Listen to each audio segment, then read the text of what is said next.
The crisp mountain air bit at Joyce's cheeks as she scrambled onto the overloaded truck, escaping the escalating violence in Tari. Leaving Dauli Teachers College felt like fleeing a sinking ship. The conflict between the Engans and Taris had made the campus a dangerous place. The journey back to her village in Markham felt like a race against time, each mile a gamble against the spreading chaos. The truck rattled along the winding road, a cacophony of anxious whispers and strained laughter masking the fear that prickled everyone's skin. Ahead, the landscape shifted from familiar highlands to the shadowed valleys between Nipa and Poroma. Then, the ambush. The world exploded in a cacophony of gunfire and screams. Joyce found herself shoved roughly into the back of a waiting vehicle, the faces of her fellow students a blur of terror. The truck, their supposed escape, was now a trap.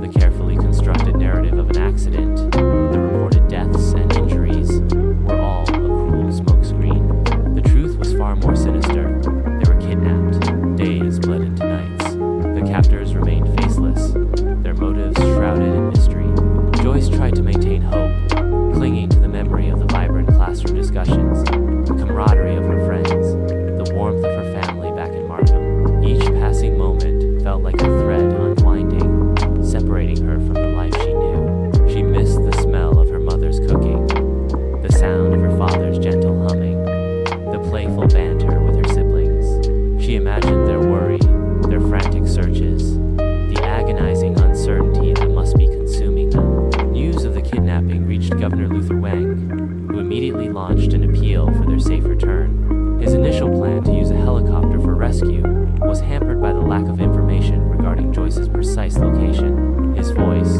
broadcast across radio waves, carried a note of desperation and determination, a plea to the kidnappers, and a promise to the families of the missing students.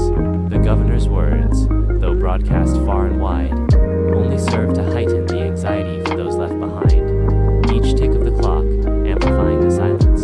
Meanwhile, in the small villages nestled in the valleys and mountains, the search continued. Hope flickered with every lead, every rumor, only to be snuffed out again by the vastness of the terrain and the opaqueness of the kidnappers' plans. Mendi Hospital, initially thought to be a possible location for injured students, yielded nothing. The search teams pressed on, their faces grim, their determination fueled by a shared sense of urgency and the weight of responsibility resting on their shoulders. The fate of Joyce and the other students remained uncertain, a chilling reminder of the fragility of life in a land where violence casts a long shadow.